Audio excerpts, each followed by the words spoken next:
Okay, next जो हम बात करेंगे वो आपका टॉपिक है इफेक्ट ऑफ हीट। मतलब हीट के इफेक्ट से अगर कोई कंडीशन अराइज हो रही है जिसमें हमें तुरंत फर्स्ट एड मैनेजमेंट अप्लाई करना है तो वो क्या हो सकती है, या आप कह सकते हो उन कंडीशंस के बारे में हम बात करेंगे। तो हमारे पास दो कंडीशन है, पहला है हीट एग्जॉशन एंड दूसरा है हीट स्ट्रोक। ठीक है, दोनों में ज्यादा डिफरेंस नहीं है, दोनों एक सिमिलर कंडीशन मींस एक आप कह सकते हो हॉट वेदर या फिर आप कह सकते हो हॉट लॉन्ग एक्सपोजर। ठीक है, हॉट वेदर में या हॉट एनवायरनमेंट में लॉन्ग एक्सपोजर की वजह से हो सकता है। दोनों में सिमिलरिटी है लेकिन डिफरेंस इतना है कि एक आपका नॉर्मल आप कह सकते हो एग्जॉशन मींस आपका नॉर्मली डिहाइड्रेशन और आपके जो बॉडी सॉल्ट्स के लॉस की वजह से होता है, इलेक्ट्रोलाइट इम्बैलेंसेस की वजह से होता है। और एक आपका है इमरजेंसी कंडीशन जिसमें बॉडी अपने आप को रेगुलेट करना या आप कह सकते हो जो टेम्परेचर रेगुलेशन का मैकेनिज्म होता है बॉडी का उसमें फेल हो जाती है। ठीक है, तो इसीलिए एक इमरजेंसी कंडीशन है जिसमें आपको इमीडिएट मेडिकल केयर की जरूरत है, और एक है कि आप खुद से फर्स्ट एड अप्लाई करके आप कह सकते हो अपने जो भी कंडीशन था उसको नॉर्मलाइज कर सकते हो या फिर कंडीशन को स्टेबल कर सकते हो। तो दोनों के बारे में बात करते हैं। सबसे पहले हम बात करेंगे हीट एग्जॉशन के बारे में।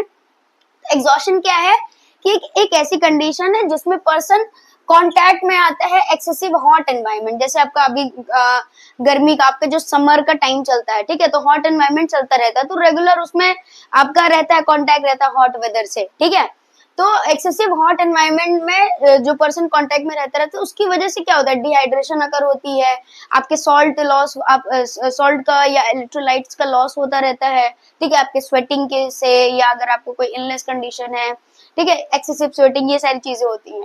तो इसमें क्या हो रहा है कि आपका जो भी बॉडी फ्लूइड है एंड आपका जो भी कह सकते हो जो इलेक्ट्रोलाइट है उसके लॉस मींस आप कह सकते हो आपका जो भी एक्सपोजर हो रहा है कंटिन्यूअस एक्सपोजर।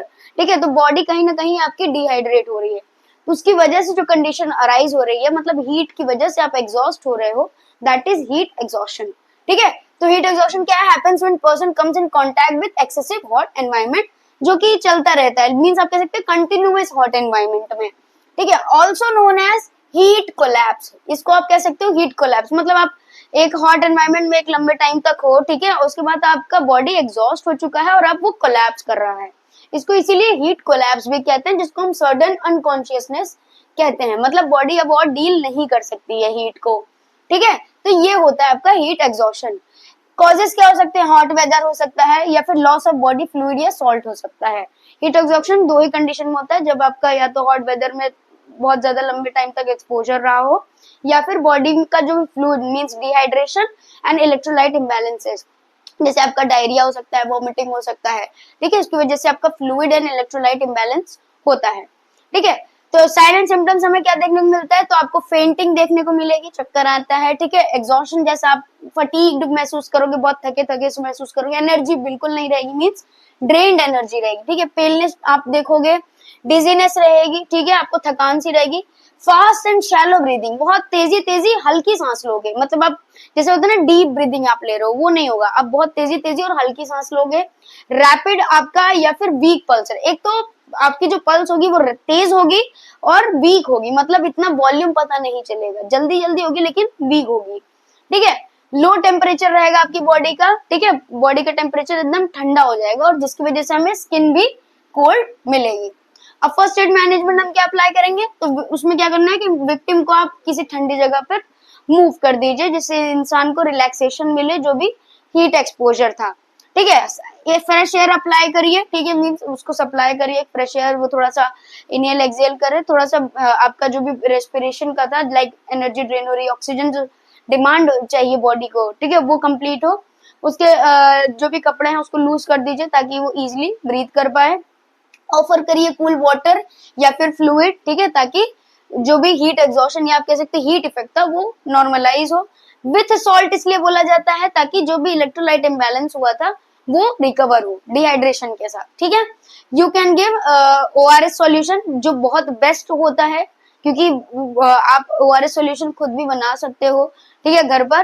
ठीक है, तो ORS सॉल्यूशंस आप दे सकते हो जिससे आपका डिहाइड्रेशन एंड लॉस ऑफ जो सॉल्ट इलेक्ट्रोलाइट जो आपका इम्बैलेंस था वो रिकवर हो जाएगा या रिप्लेस हो जाएगा, तो ये इजीली ट्रीट हो सकता है। हीट एग्जॉशन किसी को भी हो सकता है और ये नॉर्मल कंडीशन है जब हॉट वेदर में एक्सपोजर होता है। नेक्स्ट जो कंडीशन है वो एक इमरजेंसी कंडीशन है जिसके बारे में सबको मालूम होना चाहिए और जो लोग हीट एग्जॉशन समझकर ट्रीट नहीं करते हैं या आप कह सकते हो उसको डील नहीं कर पाते हैं और जिसकी वजह से उनको क्रिटिकल कंडीशन देखने को मिलती है। ठीक है, तो उसके बारे में बात करते हैं, वो है हीट स्ट्रोक। ठीक है, तो हीट स्ट्रोक क्या है? हाई टेम्परेचर में जब आप बहुत लंबे टाइम तक रहते हो तो उसकी वजह से आपकी बॉडी बहुत ज्यादा ओवर हीट कर जाती है। ठीक है, और फिर जो भी मैकेनिज्म होता है आपके जो बॉडी का टेम्परेचर को रेगुलेट करने का जो मैकेनिज्म है, ठीक है, आपके जो सेंट्रल नर्वस सिस्टम में एक बॉडी टेम्परेचर रेगुलेशन का जो मैकेनिज्म है वो फेल कर जाता है बॉडी के टेम्परेचर को रेगुलेट करने में। क्यों? क्योंकि बॉडी बहुत ज्यादा ओवर हीट कर गई है। मीन्स आपका बॉडी अब आपके जो भी एनवायरनमेंट का हीट था उसको रिस्पॉन्ड नहीं कर सकती, उसके साथ इक्विलिब्रियम जो मेंटेन था वो मेंटेन नहीं कर सकती। ठीक है, अब वो अनस्टेबल हो गई है, तो वो होता है आपका हीट स्ट्रोक। हीट स्ट्रोक क्या है? occurs due to high temperature where body overheats and fails to regulate its temperature। मतलब अब वो अपना टेम्परेचर रेगुलेट नहीं कर सकती एनवायरनमेंट के अकॉर्डिंग। ठीक है, तो मतलब ये एक इमरजेंसी कंडीशन है जिसमें अब आपको अलग से मेडिकल अटेंशन देनी पड़ेगी बॉडी को ताकि बॉडी वापस से रिकवर कर पाए। समझ में आया?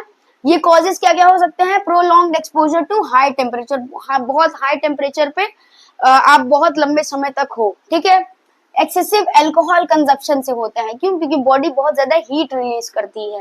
ठीक है, हॉट वेदर से, बहुत ज्यादा हॉट वेदर, और अब हॉट वेदर में आप मीन्स आप कह सकते हैं एक्सपोजर में हो। ठीक है, आप बाहर काम कर रहे हो 12 बजे से लेकर 2 बजे तक की धूप में, लाइक आप कह सकते हो। ठीक है, क्रॉनिक कोई इलनेस है उसमें भी हो सकता है कि बॉडी अपना जो मैकेनिज्म था वो इलनेस की वजह से वो उसमें फेलियर आ गया है। ठीक है, आपका मेडिकेशन का कोई इफेक्ट हो सकता है, एडवर्स इफेक्ट हो सकता है कि जिसकी वजह से वो जो मैकेनिज्म था उसमें फेलियर आ गया है। ठीक है, तो ये आपके कॉजेज हो सकते हैं। अब साइन एंड सिम्टम्स क्या देखने को मिलेगा हीट स्ट्रोक में हमें? तो सबसे पहला है हेडेक देखने को मिलेगा, नोजिया एंड वॉमिटिंग, रेस्टलेसनेस, ठीक है, loss of consciousness, dizziness, increase body temperature. इसमें हमें बॉडी का टेम्परेचर इंक्रीज मिलेगा और एग्जॉशन में हमें क्या मिल रहा था? डिक्रीज मिल रहा था। ठीक है, तो हमें बॉडी का टेम्परेचर इसमें इंक्रीज मिलेगा, ये डिफरेंस है। और क्रैम्पिंग ऑफ मसल्स, मतलब मसल की स्टिफनेस देखने को मिलेगी, मसल पेन हमें समझ में आएगा, कैसे लगेगा? लाइक मसल पेन हमें पता चलेगा। ठीक है, क्यों? क्योंकि बॉडी अब हीट कर गई है और हमें पल्स जो है वो हाई मिलेंगे या रैपिड मिलेंगे। ठीक है, मींस हमारा जो पल्स होगा वो नॉर्मल से बहुत ज्यादा ऊपर होगा। अब हम फर्स्ट एड मैनेजमेंट क्या अप्लाई करेंगे हीट स्ट्रोक में? तो वो है कि हमें तुरंत कूल एनवायरनमेंट प्रोवाइड करना है विक्टिम को। ठीक है, उसको तुरंत कंफर्ट प्रोवाइड करना है और उसके कपड़े को लूजन करना है, उसके जो भी क्लोथ हैं वो लूज करना है। उसको आप कूल या फिर बेड शीट से रैप भी कर सकते हो। पर्सन जो भी विक्टिम है उसको आप कह सकते हो कोई आपकी जो बेडशीट होती है उसको आप गीला कर लो, ठंडा कर लो और उसको उस पर्सन को रैप कर दो ताकि जो ओवर हीटिंग हुई है बॉडी की वो नॉर्मलाइज हो जाए। ठीक है, उसको कूल ड्रिंक ऑफर करो। ठीक है, ताकि जो इंटरनल जो भी ओवर हीटिंग है, जब आप ठंडा ठंडा कुछ पीते हो तो आपको रिलैक्सेशन मिलता है।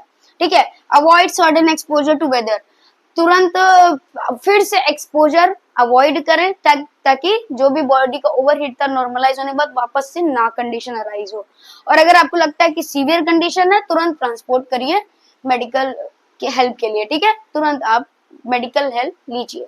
So this is all about effect of heat. Okay, जो नेक्स्ट आपका टॉपिक है या आप कह सकते हो इस यूनिट का लास्ट टॉपिक है उसके बारे में डिस्कस करते हैं, तो वो है आपका कम्युनिटी इमरजेंसीज। और ये बहुत इंपॉर्टेंट टॉपिक है एज इन आपके एग्जाम के एस्पेक्ट से या फिर आप कह सकते हो आपके जो भी ये जो यूनिट है फर्स्ट एड उसके एस्पेक्ट से। ठीक है, तो इसको प्लीज ध्यान से आप समझने की कोशिश करिएगा। ठीक है, and I will also try कि आपको अच्छे से समझ में आ जाए। ठीक है, तो डिस्कस करते हैं कम्युनिटी इमरजेंसीज। तो कम्युनिटी इमरजेंसीज एक एक्चुअल में उनको डिनोट करते हैं या उन इमरजेंसी सिचुएशन को डिनोट करते हैं जिसमें majority number of people present होते हैं। लाइक आपके डिजास्टर्स वाले सिचुएशन या जिसमें आपका कम्युनिटी टाइप लाइक होता है ना कि आपका large number of group of people involve हुआ है जिसमें आपको फर्स्ट एड अप्लाई करना है और आपको उसमें कह सकते हो आपको क्रिटिकली इतना आप कह सकते हो डिसीजन आपका होना चाहिए, क्रिटिकल डिसीजन आपको लेना होता है कि आपको फर्स्ट एड किसको पहले अप्लाई करना है। ठीक है, तो हम बात करते हैं कम्युनिटी इमरजेंसीज के बारे में। तो ये रिफर करता है अकरेंस ऑफ सडन डिजास्टर या कैलेमिटी। आप कहते हैं ना कैलेमिटी जो होता है कंडीशन, डिजास्टर या कैलेमिटी, नेचुरल डिजास्टर्स वगैरह हो गए आपके। ठीक है, तो सडन अकरेंस होता है, ऑफ कोर्स डिजास्टर ऐसे कंडीशन होते हैं जो सडनली अकर होते हैं। ठीक है, जिसकी वजह से सीरियस डैमेज हो जाता है ह्यूमन एंड प्रॉपर्टी में, ह्यूमन एंड प्रॉपर्टी दोनों में एक सीरियस डैमेज हमें देखने को मिलता है। तो कम्युनिटी इमरजेंसीज में हम टाइप्स ऑफ डिजास्टर इंक्लूड करते हैं, जो कि आपका होता है नेचुरल, मैन मेड, जो आप अभी तक पढ़ते आए हो। नाउ अब एक न्यू टाइप ऑफ डिजास्टर भी एड अप हुआ है, उसको भी ध्यान में रखिए, वो है हाइब्रिड डिजास्टर। तो इसके बारे में डिस्कस करते हैं। तो नेचुरल डिजास्टर आप जानते हो, आपका फ्लड हो गया, हरिकेन हो गया, अर्थक्वेक हो गया, एक्सेट्रा एक्सेट्रा, जो नेचुरली अकर हो रहा है। ठीक है, मैन मेड डिजास्टर्स हो गए, जैसे आपका इंडस्ट्रियल कोई इंसिडेंट हो गया, कोई फायर हजार्ड हो गया, पॉइजनिंग का कोई आप कह सकते हो हजार्ड हो गया। ठीक है, तो ये आपका मैन मेड हो गया, जैसे आपका एक्सप्लोजन हो गया, ये सारे हो गए आपके मैन मेड। ठीक है, अब जो न्यूली एडअप हुआ है हाइब्रिड डिजास्टर, वो एडअप इसलिए किया गया है क्योंकि एक ग्लोबल वार्मिंग की तरह वो वर्क करता है, जिसमें मेजॉरिटी नंबर ऑफ पीपल आप कह सकते हो इफेक्ट होते हैं, और हमें एज अ फर्स्ट एडर या आप कह सकते हो एज अ कम्युनिटी इमरजेंसी हमें अपनी चीजों को, जो भी सिस्टम है मेडिकल हेल्प है, वो अप्लाई करनी होती है, इसीलिए इसको इंट्रोड्यूस किया गया है। तो हाइब्रिड डिजास्टर क्या है? एक global warming type of disaster होता है जिसमें स्प्रेड ऑफ कम्युनिकेबल डिजीज हमें देखने को मिलता है। मतलब कोई कम्युनिकेबल डिजीज इतना ज्यादा स्प्रेड हो गया है कि large number of people effect हो गए हैं। इसका बेस्ट एग्जांपल आप जानते हो कोविड-19। ठीक है, इसका बेस्ट एग्जांपल आपका कोविड-19 ही है। ठीक है, तो हाइब्रिडली मींस ये मैनमेड ही था, और ये आप कह सकते हो कि बहुत ज्यादा नंबर ऑफ पीपल को इफेक्ट किया है, इम्पैक्ट किया है ग्लोबली। तो इसकी वजह से ये एक एज अ डिजास्टर ही हम इसको कह सकते हो कंसिडर करते हैं। ठीक है, ना हम बात करते हैं कम्युनिटी इमरजेंसीज में हम फर्स्ट एड कैसे अप्लाई करेंगे। अभी हम क्या अप्लाई करेंगे उसके बारे में बात नहीं करेंगे, कैसे अप्लाई करेंगे, क्योंकि हमारे पास कोई एक या दो पर्सन नहीं है, मेजोरिटी नंबर ऑफ या एक ग्रुप ऑफ पीपल है, एक कम्युनिटी है पूरी, या आप कह सकते हो ग्लोबल कंडीशन है। तो हम कैसे फर्स्ट एड अप्लाई करेंगे, इस डिजास्टर टाइप ऑफ मैनेजमेंट हम कैसे करेंगे? तो उसमें आपका आता है ट्राइएज। फर्स्ट एड क्लासिफिकेशन आपका वर्क करता है ट्राइएज के बेसिस पे। तो ट्राइएज आपका क्या होता है? ट्राइएज एक आपका कह सकते हो डिजास्टर मैनेजमेंट सेग्रीगेशन, या फिर आप कह सकते हो क्लासिफाई करने के लिए एक कलर कोडिंग सिस्टम है। ठीक है, तो ट्राइएज क्या है? एक कलर कोडिंग सिस्टम है जिसमें हम पेशेंट या विक्टिम के कंडीशन के अकॉर्डिंग उनको सेग्रीगेट करते हैं या क्लासिफाई करते हैं कि किसको कितनी हेल्प की जरूरत है या कितना मेडिकल अटेंशन किसको चाहिए। ठीक है, तो ट्राइएज के बारे में बात करते हैं। ट्राइएज इंपॉर्टेंट है, इसको आप स्टामा कर सकते हैं। ठीक है, तो ट्राइएज आपका दो टाइप से होता है, पहला होता है सिंपल ट्राइएज एंड दूसरा है एडवांस ट्राइएज। सिंपल ट्राइएज में क्या है कि हम जैसे इसमें सिर्फ दो टाइप में डिवाइड करते हैं पर्सन को। ठीक है, ड्यूरिंग डिजास्टर, जिनको बहुत ज्यादा जरूरत है क्रिटिकल केयर की, और जिनको बिल्कुल भी जरूरत नहीं है, या आप कह सकते हो बहुत कम नीड है। बस हम दो कैटेगरी में पर्सन को डिवाइड करते हैं। एक होंगे जिनको बहुत ज्यादा चोट आई होगी, एक होंगे जिनको आई होगी लेकिन वो स्टेबल है, जिनको हेल्प की नीड अभी नहीं है। ठीक है, तो ये हो गया आपका सिंपल ट्राइज। सिंपल ट्राइज क्या है? क्रिटिकल केयर कंडीशन जिसमें इमीडिएट हेल्प चाहिए, जिनको तुरंत हेल्प देना, तुरंत सीपीआर देना है, तुरंत हेल्प करना है। और एक होंगे जिनको छोटी मोटी चोटें आई होंगी, जो स्टेबल है। ठीक है ना, कि लाइक होता है मैं तो ठीक हूँ, पहले आप उनको देखो, ऐसा होता है ना। तो आपका सिंपल ट्राइज ऐसे वर्क करता है, जिसमें less serious condition and immediate help वाले कंडीशन को हम कंसिडर करते हैं। अदर आपका आता है जो नेशनल लेवल पे ट्राइज सिस्टम यूज होता है आपका, जो हमेशा आप कह सकते हो हर जगह कम्युनिटी इमरजेंसी या डिजास्टर सिस्टम में यूज होता है, जो मेजरली आप पढ़ोगे या पढ़ते आए होगे, वो होगा advance tries system. Advance trial system क्या है? एक लाइफ सेविंग प्रायोरिटी है। ठीक है, एक कह सकते हैं ये एक ऐसा ट्रायल सिस्टम है जिसमें हमारा लाइफ सेविंग प्रायोरिटी है। प्रायोरिटी क्या है, हमारा लाइफ को सेव करना। हमें ये नहीं देखना किसको चोट आई है, किसको कितनी चोट आई है, हमें ये नहीं देखना, हम ये देखना है कि हम कितनी जान बचा सकते हैं, कितनों की जान बचा सकते हैं। ठीक है, तो एडवांस ट्रायल्स का सबसे जो कह सकते हैं थीम है, या आप कह सकते हो इसका जो कहते हैं जिस गोल पे काम करता है वो है life saving is priority than saving the body part. मतलब लाइफ को सेव करना हमारा प्रायोरिटी है, बॉडी पार्ट को सेव करना नहीं। ठीक है, मतलब इस लेवल पर ये वर्क करता है एडवांस ट्रायल सिस्टम। ठीक है, तो इसमें आपका 4 कैटेगरी होता है जो कि 4 कलर्स में डिवाइड होता है, जिसके बारे में हम यहाँ पे डिस्कस करेंगे। तो जो 4 कैटेगरी है वो है आपका red colour, yellow colour, green colour and black colour. जिनको हम समझने की कोशिश करते हैं कि आपके 4 कलर वर्क कैसे करते हैं। यहाँ एडवांस ट्रायल्स में इन चारों कलर का आप कह सकते हो किन किन चीजों को डिनोट करते हैं। ठीक है, तो पहला है आपका रेड कलर जो कैटेगरी 1 होता है। ठीक है, तो पहले कैटेगरी में आपका आता है रेड कलर। तो रेड आपको लगता है ना डेंजर जैसा, रेड है तो मीन्स आपका डेंजर, तो सेम वही है कि रेड कलर फर्स्ट जो कैटेगरी है उन केसेस को डील करता है जिनको इमीडिएट केयर की जरूरत है। लाइक जैसे आपको तुरंत सीपीआर देना है, ठीक है, तुरंत कोई सर्जरी परफॉर्म करनी है, तुरंत कोई एक इमरजेंसी केस है जिसको आपको तुरंत कह सकते हो डील करना है, जिसकी वजह से आपको लाइफ सेव करनी है। अगर आप कह सकते हो अगर आप फर्स्ट एड अप्लाई नहीं करोगे तो हो सकता है जान चली जाए पर्सन की। ठीक है, तो वो आता है आपका रेड कलर में। तो रेड कलर क्या करता है, इमरजेंट केसेस को डील करता है। इमरजेंट केसेस को डील करता है मतलब जो इमरजेंसी मींस आपको इंस्टेंट आपको फर्स्ट एड अप्लाई करना है तभी पर्सन का लाइफ सेव हो पाएगा, वरना पर्सन की डेथ हो जाएगा। ठीक है, पर्सन का डेथ हो जाएगा। ठीक है, तो ये होता है आपका रेड कलर। रेड कलर में क्या है, कैटेगरी 1 है, इमरजेंसी केसेस को डील करते हैं, immediate care to save life. Like जैसे आपका एग्जांपल के तौर पे सीपीआर हो गया, एसीएलएस हो गया, एडवांस लाइफ आपका कार्डियक लाइफ सपोर्ट आपको देना है। ठीक है, आपका बीसीएलएस बेसिक लाइफ सपोर्ट, ये सारी चीजें आपके आते हैं रेड कलर में। ठीक है, तो इसमें क्या है कि आपका लाइफ सपोर्ट इक्विपमेंट जैसे आपके डिफिब्रिलेटर्स, आपके वेंटिलेटर्स, इन सारी चीजों की हमें जरूरत पड़ती है कि हमें तुरंत पर्सन को किसी भी हाल में सरवाइव करके उसका सर्वाइवल देखना है, उसको सरवाइव रखना है। ठीक है, तो इसमें क्या होता है कि एडवांस लाइफ सपोर्ट की हमें नीड पड़ती है, मतलब डिवाइसेस की नीड पड़ती है, एडवांस केयर की जरूरत पड़ती है, एडवांस जो मेडिकल डिवाइसेस होते हैं उनकी नीड पड़ती है, इमरजेंसी केसेस को डील करते हैं, और इमीडिएट सर्जरीज की भी हमें नीड पड़ती है इस कैटेगरी में। जैसे आपके जो भी लाइफ थ्रेटनिंग केसेस होते हैं तो उसमें हमें इमीडिएट सर्जरीज कुछ होता है ना कि इंस्टेंट करना है तभी पर्सन बच पाएगा, वरना नहीं बच पाएगा। ठीक है, तो ये होता है आपका रेड कलर में। जैसे आपका कोई एयरवे का कोई कंडीशन हो गया, कोई शॉक का कंडीशन हो गया, कोई हेमोरेज सीवियर ब्लीडिंग हो गया, ठीक है, इन सारे केसेस को डील करते हैं रेड कलर में।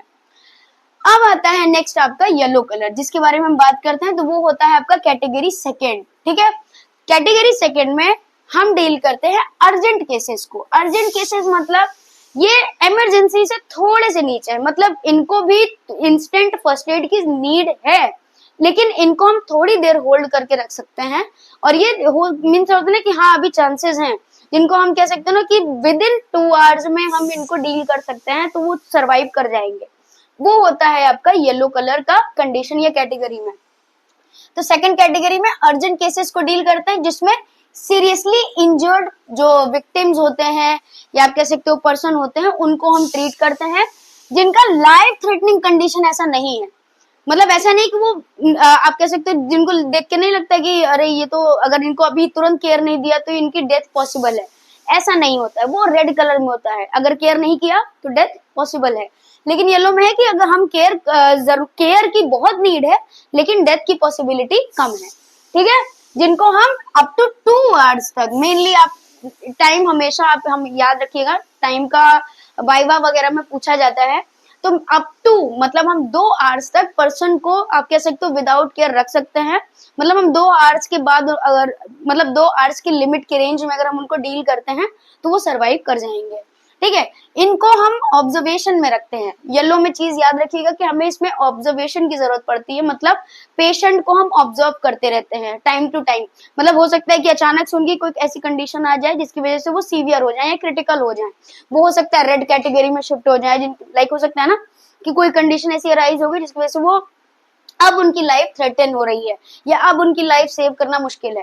ठीक है, तो इसीलिए हम उनको ऑब्जर्वेशन में रखते हैं। मे नीड रिपीट रीट्राइज, क्यों? जैसे हमने बात की ना, ऑब्जर्वेशन रखते हैं क्यों?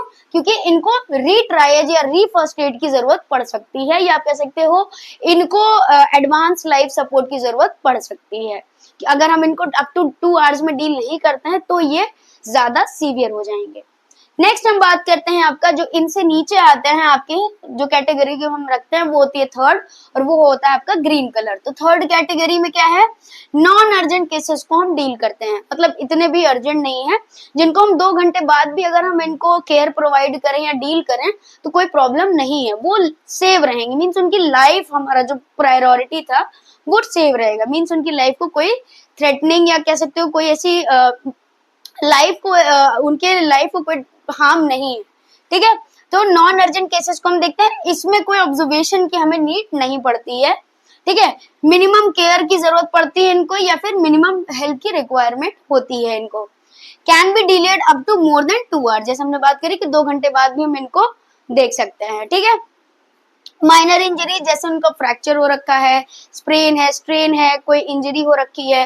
ठीक है, जिनको लाइक होता है कि ना कभी कभी चोटें ज्यादा आ गई हैं, और लेकिन हम इनको 2 घंटे बाद या 3 घंटे बाद हम इनको बैंडेजिंग कर सकते हैं, ड्रेसिंग कर सकते हैं, हम वो कंडीशन है, तो वो आपके आते हैं ग्रीन कलर में। नेक्स्ट आपका आता है कैटेगरी 4, जिसको हम कहते हैं ब्लैक कलर। ठीक है, ब्लैक कलर को एक्सपेक्टेंट भी कहा जाता है। एक्सपेक्टेंट क्यों? क्योंकि हम ऐसा एक्सपेक्ट करते हैं, या आप कह सकते हो हम ऐसा बिलीव करते हैं कि पर्सन या तो पर्सन कह सकते हो डेड है, या फिर पर्सन की जो डेथ है वो पॉसिबल है। मीन्स हमें होता है ना कभी कभी ऐसा देख के, सिचुएशन या पर्सन की कंडीशन को देख के ऐसा पता चल जाता है, या आप कह सकते हो आप अंदाजा लगा सकते हो कि पर्सन सरवाइव नहीं करेगा। तो उन पर्सन्स को या उन विक्टिम्स को हम ब्लैक कैटेगरी में रखते हैं, जो कि आपकी 4th कैटेगरी होती है। तो 4th कैटेगरी को एक्सपेक्टेंट कैटेगरी भी कहते हैं। As believe to die due to injury और कंडीशन, मतलब हमें इतना बिलीव रहता है कि वो उनकी डेथ पॉसिबल है, या वो पहले से ही डेड है। ठीक है, मतलब उनकी जो भी इलनेस कंडीशन जो भी इंजरी कंडीशन है या जो भी कंडीशन है, उसकी वजह से या तो वो डेथ या तो उनकी डेथ हो चुकी है, या फिर उनका जो सर्वाइवल है वो मुश्किल है। तो उनको हम कहाँ प्लेस करेंगे? ब्लैक कलर में। So this is all about triage. Okay, triage में हम एक और शॉर्ट आप कह सकते हो चीज आपको पता होना चाहिए, वैसे आपके सिलेबस में नहीं है लेकिन आपको पता होना चाहिए, उसके बारे में डिस्कस करते हैं। तो वो है आपका स्टार्ट। ठीक है, तो स्टार्ट का एक्चुअली फुल फॉर्म है simple triage and rapid treatment.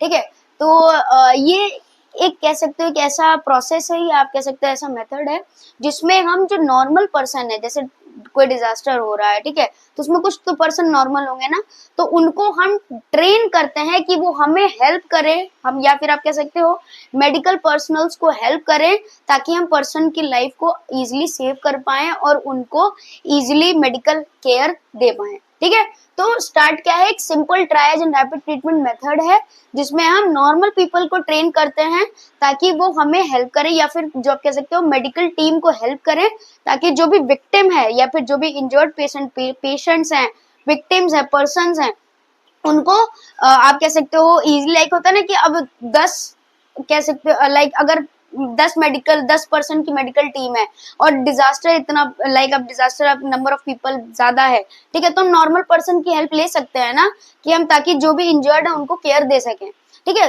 तो वो ट्रेनिंग को कहते हैं हम start simple triage and rapid treatment method, या फिर आप कह सकते हो स्टार्ट मेथड। ठीक है, तो इसमें क्या है?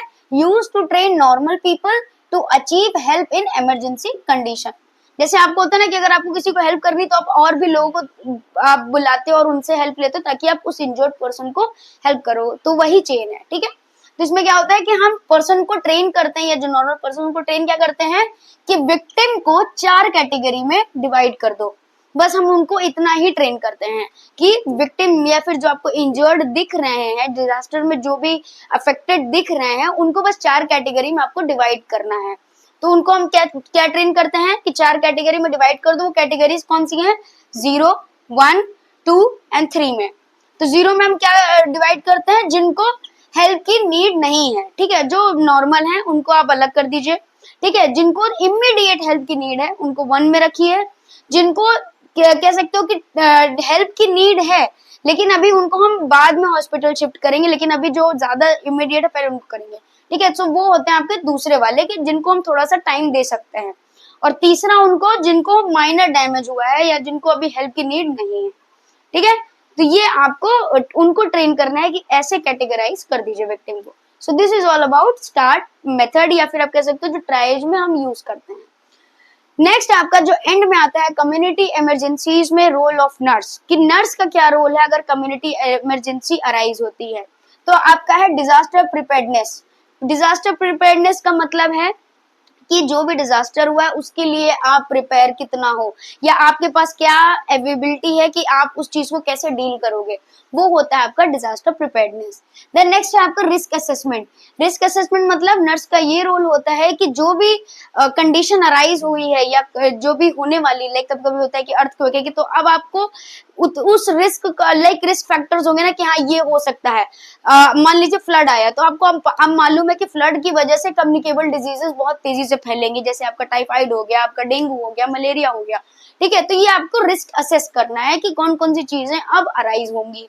देन नेक्स्ट है मैनेजमेंट स्ट्रेटेजीज, की आप जो भी डिजास्टर कंडीशन है या जो भी कम्युनिटी इमरजेंसी है उसमें आप क्या मैनेजमेंट स्ट्रेटेजी अप्लाई कर रहे हो, आप कैसे प्रोवाइड करोगे अपने लाइक हेल्प को या फैसिलिटीज को कैसे प्रोवाइड करोगे पब्लिक को, ठीक है। इफेक्टिव रिस्पॉन्स मतलब जो भी कंडीशन अराइज हुई है उसमें आप ना आप कह सकते हो ना आपका जो भी स्ट्रेटेजी आप अप्लाई करोगे उसका रिस्पॉन्स कितना सही आ रहा है, कि group of number of people पे इफेक्ट अच्छा है, वो रिकवर कर रहे हैं या हम उनको हेल्प प्रोवाइड कर पा रहे हैं। Then delivery of care to people, of course आपको केयर प्रोवाइड करनी है, वो आपका रोल ही है, आपकी रिस्पॉन्सिबिलिटी है, ठीक है। Assess basic need of people, of course आपको जो भी उस डिजास्टर के टाइम पे बेसिक नीडें जो होंगी, आपका फूड, वाटर, सैनिटेशन, ठीक है, medical facility means health facility, vaccination, ये सारी चीजें आपको देखना है, आपको एसेस करना है कि हमें और कितना नीड है या हमें कितना और इम्प्लीमेंट करना है, ठीक है। Make priorities and find actual and potential harm to public.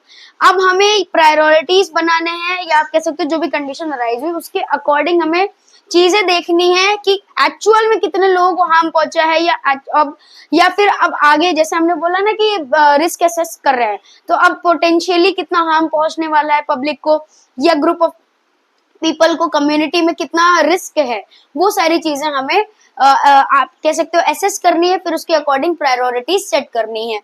Then last में आ रहा है आपका communicate and command for care and help.